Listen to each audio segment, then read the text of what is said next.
Sahabat semua, berjumpa lagi kita dalam pelajaran Bahasa Melayu tahun 1. Hari ini kita akan belajar satu tajuk baru iaitu simpulan bahasa. Kita akan bercerita dan menuturkan dialog yang mengandungi simpulan bahasa. Kita akan melengkapkan cerita dengan simpulan bahasa yang betul. Mari kita teruskan. Tentu kamu nak tahu apa itu simpulan bahasa kan? Okey, cikgu akan terangkan. Simpulan bahasa ialah ungkapan yang terdiri daripada dua perkataan atau lebih dan mempunyai makna yang berlainan daripada erti perkataan tersebut. Kalau nak lebih faham, mari kita lihat contoh. Simpulan bahasa yang pertama. Lihat gambar, gambar apa? Gambar ayam. Dan satu ialah gambar kambing yang ditambat. Tapi kita nak ambil perkataan tambatan tu. Tali yang mengikat kambing tersebut pada tiang. Baik. Daripada cantuman dua perkataan ini, ayam tambah tambatan akan membentuk simpulan bahasa ayam tambatan. Apa maksud ayat tambatan? Ya, maksudnya ialah orang yang menjadi harapan. Lihat contoh ini pula. Perkataan hangat-hangat. Hangat-hangat tahu tak? Hangat-hangat tu maksudnya panas yang tak berapa nak panas lah. Kalau kita minum kopi, kita tak boleh minum panas-panas kan? Kita kena tunggu dia sejuk sedikit yang rasanya macam hangat-hangat macam tu. Okey. Tambah dengan tahi ayam. Tengok ayam dah berak dah tu. Okey. Dua perkataan ini, hangat-hangat tambah tahi ayam akan membentuk simpulan bahasa hangat-hangat tahi ayam. Maksud hangat-hangat tahi ayam ialah usaha yang tidak berpanjangan. Dia berusaha tapi sekerat jalan je buat main-main. Kamu jangan hangat-hangat tahi ayam ya. Simpulan bahasa yang seterusnya, lihat gambar, gambar mandi dan juga gambar peluh. Baik, perkataan mandi tambah dengan perkataan peluh akan membentuk simpulan bahasa mandi peluh. Apa tu mandi peluh?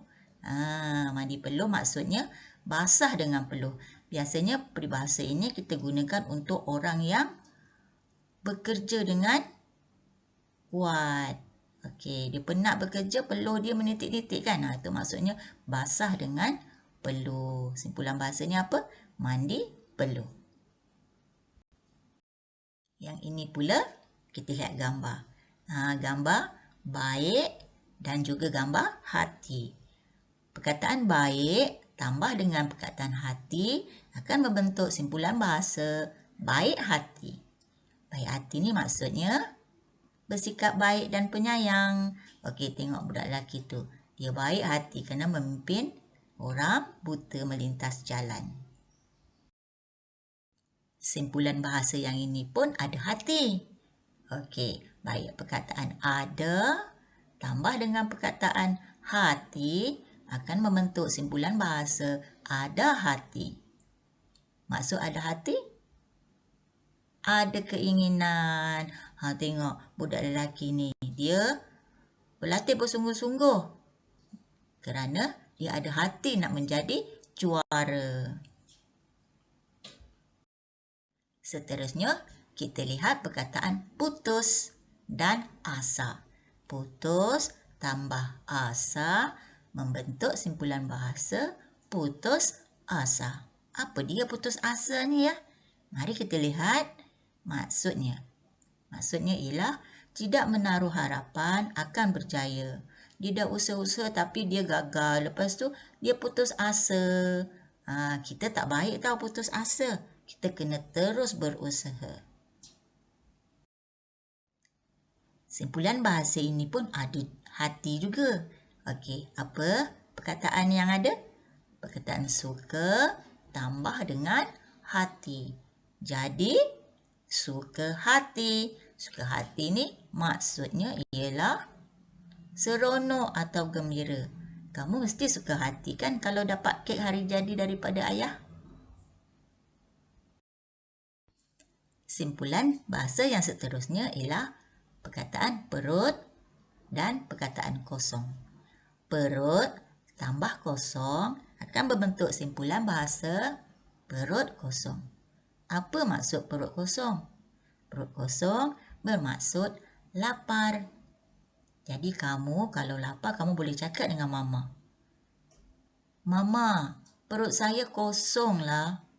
Saya nak makan. Simpulan bahasa yang ke-9 ialah anak dan tunggal. Tunggal tu maksudnya satu. Dia tak ada lain, satu je.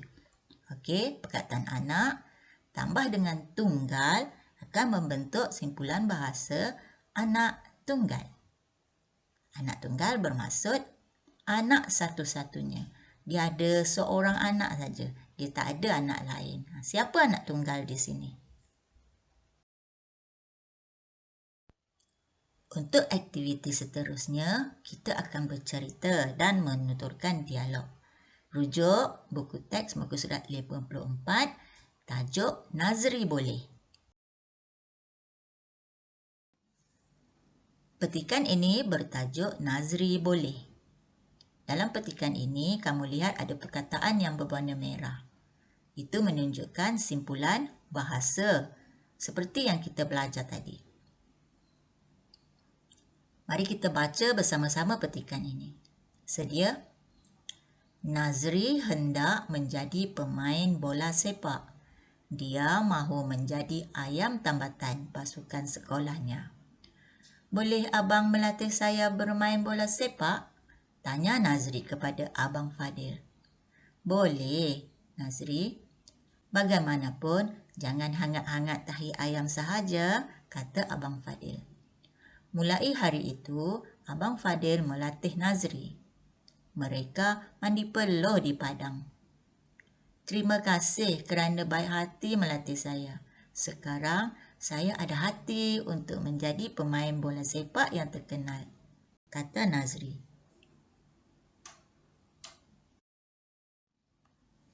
Cuba kamu ceritakan semula simpulan bahasa yang terdapat dalam petikan ini.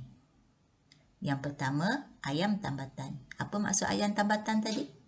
Ya, ayam tambatan ialah orang yang menjadi harapan. Jadi Nazri bercita-cita untuk menjadi ayam tambatan pasukan bola sepak sekolahnya. Nazri minta siapa mengajar dia? Ya, Nazri minta Abang Fadil mengajar dia bermain bola sepak. Apa pesanan Abang Fadil? Abang Fadil kata, jangan hangat-hangat tahi ayam sahaja. Abang Fadil pesan, jangan buat kerja main-main. Kena berlatih dengan bersungguh-sungguh. Seterusnya, simpulan bahasanya ialah mandi peluh. Mereka mandi peluh. Apa tadi mandi peluh? Mandi peluh ialah basah dengan peluh. Jadi, kerana berlatih bersungguh-sungguh, mereka keluar peluh yang banyak di padang. Kemudian, Nazri ucapkan terima kasih kepada Abang Fadil. Dia cakap apa? Dia kata Abang Fadil baik hati melatih dia.